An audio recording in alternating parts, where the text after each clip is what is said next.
Assalamualaikum warahmatullahi wabarakatuh.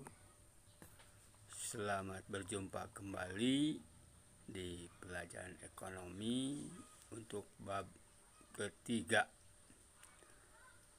Dalam bab ini kita akan belajar tentang peran dan pelaku kegiatan ekonomi. Jadi kita akan membahas tentang peran rumah tangga ekonomi. Rumah tangga ekonomi itu sendiri ada 4 model. 1. Rumah tangga konsumsi. 2. Rumah tangga produksi. 3. Rumah tangga negara. Dan yang keempat, rumah tangga luar negeri. Marilah sekarang kita kupas apa itu rumah tangga produsen. Rumah tangga produsen itu termasuk orang, badan usaha, atau perusahaan yang melakukan kegiatan produksi. Oleh karenanya, istilah produsen tidak hanya diberikan kepada pemilik pabrik, namun juga pemilik industri rumah tangga yang ada dalam kehidupan sehari-hari. Selanjutnya, untuk apa RTP melakukan kegiatan produksi tersebut? Di antaranya, 1. Menghasilkan barang untuk memenuhi kebutuhan konsumen. 2. Mendapatkan keuntungan sebanyak mungkin. Memaksimalkan sumber daya.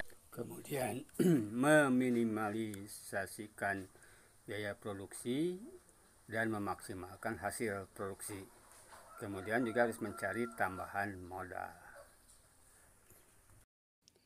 Selanjutnya kita akan berbicara tentang sebuah rumah tangga produsen itu bisa besar ataupun kecil. Besar atau kecilnya sebuah rumah tangga produsen itu dipengaruhi oleh faktor-faktor produksi seperti faktor alam, faktor tenaga kerja, faktor modal, dan faktor kewirausahaan. Faktor alam adalah sebuah faktor yang paling utama di mana di dalamnya terdapat tanah, gedung, dan bahan-bahan yang tersedia. Jadi bagaimana ini sebagai bahan-bahannya untuk memproduksi itu harus ada bahan-bahannya. Bahan mentah maupun bahan setengah jadi. Itu harus dikuasainya. Bahan-bahan tersebut harus ada bahan-bahannya tersebut. Yang kedua yaitu faktor tenaga kerja.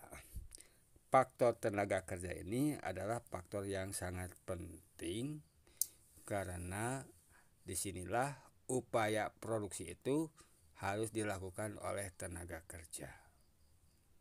Tenaga kerja ini ada 3 macam. Ada tenaga kerja terdidik, ada tenaga kerja terlatih, dan ada tenaga kerja yang tidak terdidik dan tidak terlatih. Tenaga kerja terdidik itu artinya adalah mereka yang bersekolah, punya pendidikan sesuai dengan apa yang digelutinya. Jadi sesuai dengan keahliannya. Yang kedua, tenaga kerja terlatih. Artinya dia sanggup atau mampu membuat barang secara pengalaman. Karena pengalaman dia bisa terlatih. Dan yang ketiga adalah tenaga kerja yang tidak terdidik dan tidak terlatih. Ini dinamakan buruh kasar. Buruh kasar sehingga di sini pun semuanya bisa menjadikan sebuah upaya untuk menghasilkan sebuah barang. Dengan demikian, maka faktor alam dan faktor tenaga kerja itu dikatakan sebagai faktor produksi asli. Tuh, ya.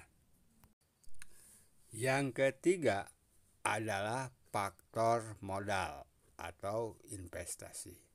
Jadi sebuah perusahaan rumah tangga produksi itu memerlukan modal. Modalnya itu bisa berbentuk uang ataupun berbentuk mesin. Dan di sini di masa sekarang itu perusahaan untuk mendapatkan modal itu adalah dengan cara menjual saham. Jadi di sini diperlukan orang untuk berinvestasi. Perusahaan mencari modal untuk menambah produksinya itu dengan mencari orang-orang yang untuk berinvestasi atau yang memiliki modal, sehingga nanti hasilnya daripada produksi tersebut bisa dikembalikannya itu melalui bunga. Jadi ada bunga yang diberikan kepada para pemilik modal atau yang investasi. Anak-anakku sekalian, ketiga faktor produksi tersebut tidak akan memiliki kegunaan yang lebih apabila tidak memiliki faktor yang terakhir, yaitu faktor kewirausahaan. Faktor kewirausahaan ini adalah orang yang mengatur bagaimana di dalam upaya memproduksi itu dapat berjalan secara efektif dan efisien, sehingga bisa menghasilkan keuntungan. Nah, di sini seorang wirausahawan harus mampu menjadi seorang leader, seorang pemimpin, memiliki jaringan yang luas, kemudian mampu berkomunikasi, dan yang paling utama adalah bisa membuat pemecahan masalah. Jadi mampu memecahkan setiap permasalahan-permasalahan yang ada. Dan juga harus memiliki kepribadian yang baik agar bisa melaksanakan dengan sebaik-baiknya. Itulah 4 faktor dalam produksi. Demikian tadi untuk sementara, sampai di sini saja dahulu.